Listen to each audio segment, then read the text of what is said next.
Fala, galeres, tudo bem com vocês? Hoje eu trouxe presenças ilustres, não trouxe uma, eu não trouxe duas, eu trouxe três pessoas maravilhosas, ícones da dança, das artes em geral, para comentar, para conversar, para debater algo super importante: a motivação para permanecer neste, digamos que nessa guerra de ego. Pessoas inteligentíssimas, pessoas que vão o quê? Vão problematizar, porque a gente está aqui para reclamar. A gente falar sobre as motivações que fazem a gente permanecer nesse meio artístico, eu quero perguntar a cada um de vocês, com o máximo de 3 minutinhos para cada responder, o que fizeram vocês entrarem no mundo da dança. Foi o El Chan, sacanagem. Também. Na verdade, eu acho que é uma identificação de vida, assim, é uma coisa que eu vejo e que eu tive a oportunidade de experimentar e que eu vi, é isso que eu quero fazer pro resto da minha vida. Talvez se eu não tivesse tido a oportunidade de experimentar, se eu não tivesse tido a fase adolescente ali de brincar de dançar, grupo de dança, e experimentado essa pincelada de como é, sei lá, ensaiar e etc., eu talvez só gostasse muito de dança. Mas eu acho que é mais uma necessidade mesmo, tipo, emocional, física, é intrínseco ao meu ser. No meu caso, eu comecei assim bem cedo, foi por conta de assistir muito videoclipe desde pequeno.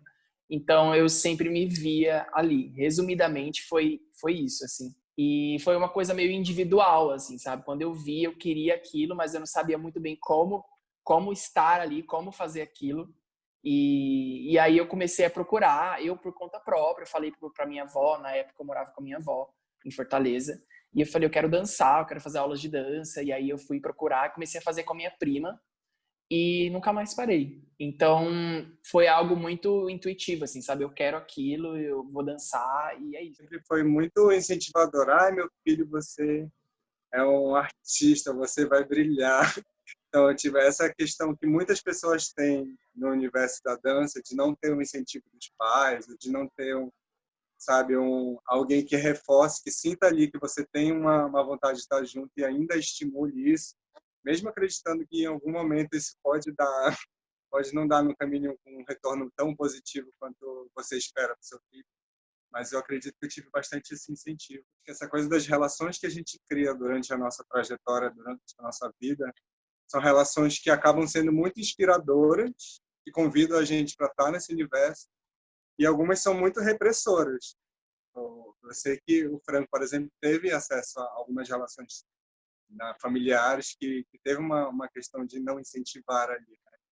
Então, acho que o que mais me motivou a estar no universo da dança e das artes foram essas minhas relações. Me motivou a entrar nesse mundo. Na realidade, foi meu tio, que é gay e irmão da minha mãe, que é um grande incentivador da dança, porque ele gosta de dançar. E aí ele me mostrou a maior parte dos filmes de dança que hoje eu tenho conhecimento. Eu acho que é por isso que eu tenho muita relação com o jazz, porque o primeiro filme que ele mostrou para mim foi Os Embalos de Sábado Continuam, que é um filme de dança técnica maravilhosa, linda, um espetáculo. Antes disso, já dançava de alguma forma, né? Já me movimentava criança, e aí a minha mãe sentiu essa necessidade de me colocar em um lugar. Mas eu, sendo mulher, e tem aquela fantasia, né, de menina, fazer balé e tudo mais, e aí eu fui meio que inserida nisso. E aí, pensando, né, nessa relação de diversão, quando foi que virou a chave para vocês, assim? É só uma diversão, putz, eu posso ganhar dinheiro com isso, porque isso é o que me faz feliz e isso é o que me move. No meu caso, eu lembro, tipo, muito claro, assim, tipo, porque eu não tinha noção, como o Nagel falou, a minha família, ela não tinha referência nenhuma artística, né? Então, tipo, eu não fui uma criança incentivada artisticamente. Eu entrei nesse universo midiático que todo adolescente, quer dizer, não todo, mas eu fui um dos adolescentes que entrou nesse universo pop, da música pop, desde nacional El Chan, bababá, Britney Spears, conheci o K-pop quando o K-pop era só mato aqui no Brasil, no início da década de 2000, e não, isso eu não sei por que dizer, mas o movimento sempre me chamou a atenção, assim. Eu sempre fui uma pessoa muito, tipo, eu queria ser o Usher, de criança e de adolescente. Eu era aquela criança viada que dançava o El Chan na sala até o chão, que a mãe puxava ali no canto e meu filho, para com essa coisa de menina. Eu fui essa pessoa, assim, que aniversário de família, eu dava show na sala, tipo assim. Os adolescentes, eu comecei a brincar de dançar, tinha um grupinho lá, né, de cover, e a gente começou a se apresentar em festivais da cidade, aquelas coisas bem, feira de não sei o quê, feira de artesanato, feira de não sei de onde. E a gente começou a entender que existia um cenário de dança, porque eu não tinha noção que dança era uma profissão. Eu era ingênuo no tipo, por exemplo, eu achava que os bailarinos da Britney eram amigos dela. Eu tinha essa referência na minha cabeça. Eu achava que aquelas pessoas que estavam... Juro por Deus.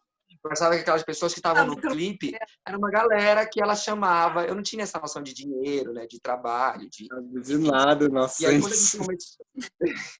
quando a gente começou a dançar nessas coisas, as pessoas... A gente começou a chamar atenção, né?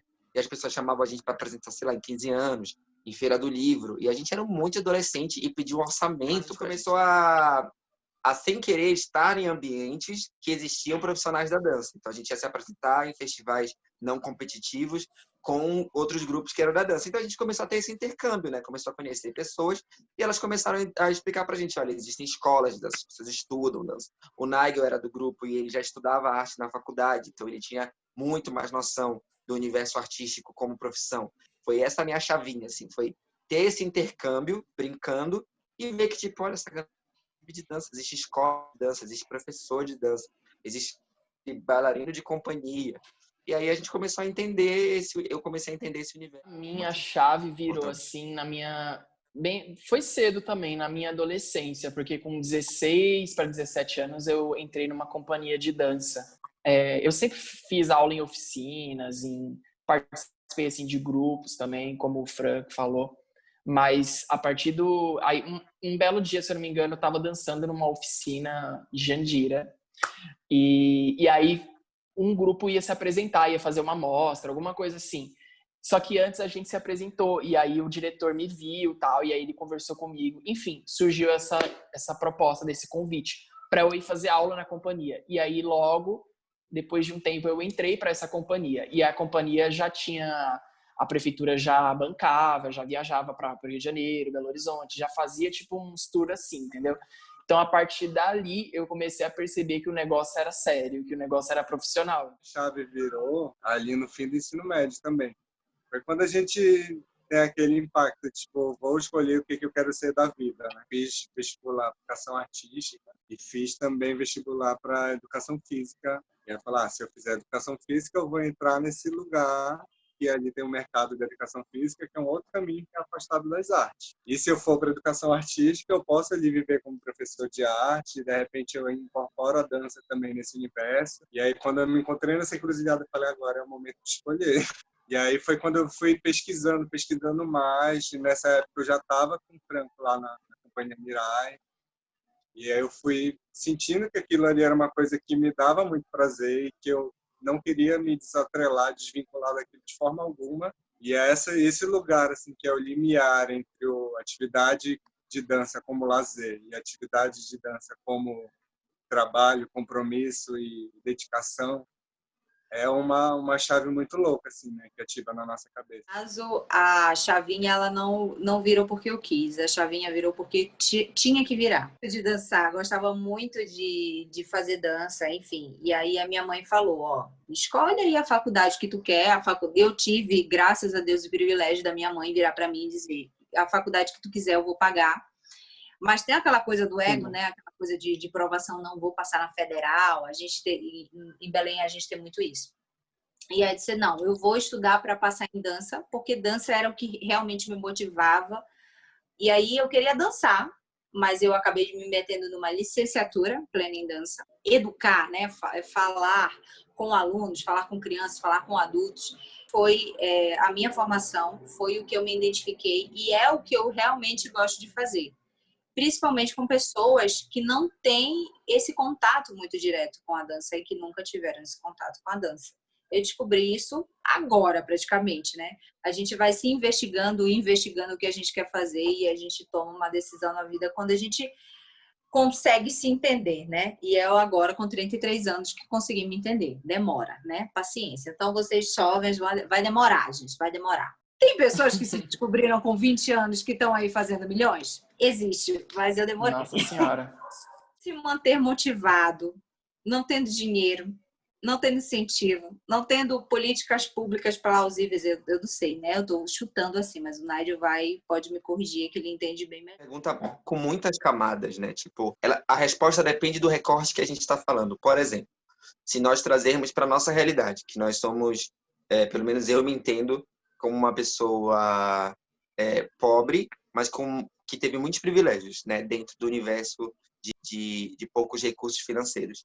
Então, eu ainda assim pude ter uma boa educação, eu consegui ter acesso midiático, internet, à dança, eu consegui, pela formação que eu tive, eu acho, de família, eu sempre fui uma pessoa muito autônoma, eu sempre tive essa coisa muito de liderança, de correr atrás, de fazer acontecer, e papapá, mesmo com todas essas questões dentro de casa, que era tipo super não dança, não arte, o que me motivou foi eu ter uma casa e comida dentro de casa e poder fazer meu corre mesmo indo contra toda a minha família. Então, tipo, isso é um recorte muito específico. O que me manteve motivado naquela época era, não tô nem aí, vou dar meu jeito. Eu tinha esse privilégio, né? Sei lá, se você trabalha desde cedo, por exemplo, se eu fosse alguém que tivesse que trabalhar para sustentar minha família desde adolescente, sei lá, minha mãe me deserdou, né? Que ela me mandou embora de casa quando eu comecei a viver de dança, mas ainda assim, eu já tinha uma faculdade, eu já trabalhava com contabilidade. A contabilidade me ajudou nos primeiros anos da minha dança a investir na minha dança, que minha dança, como o Nigel falou, ainda era muito... Mesmo quando ela virou séria, quando ela saiu do universo entretenimento só, era uma vez na semana, porque durante a semana eu trabalhava como contador. Então, o que me motivava era, eu tenho um mínimo de recurso e eu quero fazer isso acontecer. Isso, mais um recorte, em Belém do Pará, que a gente não tem referência. E isso é bom e ruim ao mesmo tempo, porque tu não sabe o quão difícil é, porque tu não tem referência, então tu não sabe o quão difícil é. Tu não sabe, tu não tem como te comparar a outros grupos, outras companhias, outras escolas, e ao mesmo tempo, por não ter ninguém, a gente tinha essa força de querer fazer acontecer, meio que empreendedorismo adolescente, sabe? Tipo, jovem adulto, a gente tinha 20 anos. Mas hoje, por exemplo, adulto, é muito difícil falar o que me motiva, porque eu não estou motivado o tempo inteiro. É aquela velha história, todo ano eu quero parar de dançar.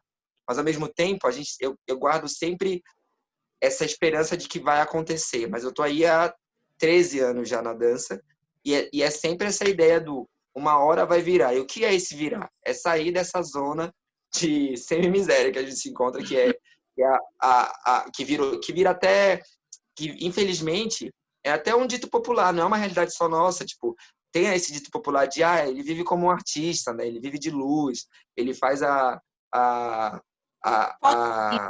o artesanato dele vende na praia. A vida do artista virou meme há muitos anos, antes de existir o conceito meme, né? Ele vive como artista. Por que ele vive como artista? Porque ele vive sem quase nada, ele vive numa casa muito humilde, como se ele quisesse, como se ser artista fosse isso. Porque Exato. nunca é cabível a possibilidade de só viver de arte, né? Você tem que ter um segundo trabalho que vai subsidiar a sua arte, porque só ela já existe um consenso coletivo de que só a arte não sustenta ninguém. Perfeito, exato. E aí, se eu for trazer para o meu pessoal o que me motivava antes, era o desconhecido, era a ignorância de não saber como era o universo da arte. Porque eu não sei se lá com 20 anos, se eu tivesse uma referência, se eu tivesse artistas por perto de mim, adultos, e me dissessem, olha, é assim que o negócio funciona. Não sei. Então, fui tentando, né, com aquela ignorância jovial, maravilhosa, que a gente tem força e quer mudar o mundo e quer transformar tudo e a todos e a si mesmo. Ótimo, foi um negócio aprendizado incrível. A arte contribuiu muito para quem eu sou. E hoje, eu de verdade não sei dizer o que me motiva, porque eu não estou motivado sempre. Eu falei que não é possível, que a gente não vai conseguir, que uma hora não vai deslanchar, que não vá para frente. Foi isso. Isso, obrigado. Eu ia falar sobre referências. Eu não tenho nenhuma referência com o meu recorte social e que venha de coisas próximas à minha vida que tenha conseguido um sucesso que eu gostaria. Todas as pessoas que eu olho e que têm sucesso, que eu digo assim, caramba, essa pessoa vive de dança. Se eu olho para as pessoas, porque isso positivamente, se eu olho, caramba, eu quero chegar numa vida artística com essa qualidade de vida, morando bem, tendo que comer todos os dias, podendo, sabe, assim, ajudando a família, morando com qualidade e etc. E quando eu olho para as pessoas que têm isso e são da dança, elas vieram de um lugar muito diferente, tiveram estradas muito diferentes de estrutura, de incentivo. Eu fico assim, cadê os nossos? Cadê as pessoas da periferia? Cadê as pessoas que foram bolsistas nas escolas para fazer aula, que eram as pessoas que limpavam o chão, que limpavam o banheiro, que era o meu caso. A minha adolescência inteira eu não paguei aula de dança, porque eu trabalhava nas escolas para dançar. E eu sinto falta de olhar. E dizer assim, essa pessoa fez a mesma estrada que eu. Se eu me dedicar, eu vou conseguir também. Porque para onde eu olho, os bem-sucedidos são diferentes de mim. Em recorte social, em cor, em muitas coisas. É difícil achar referência, sabe? Usar como motivação. A gente está dando tiro no escuro todos os dias e rezando para que um de nós consiga. É isso, parece que é um grande, tipo assim, um de nós tem que conseguir. Sabe assim, não é nem sobre só eu, é um de nós, assim. É tipo,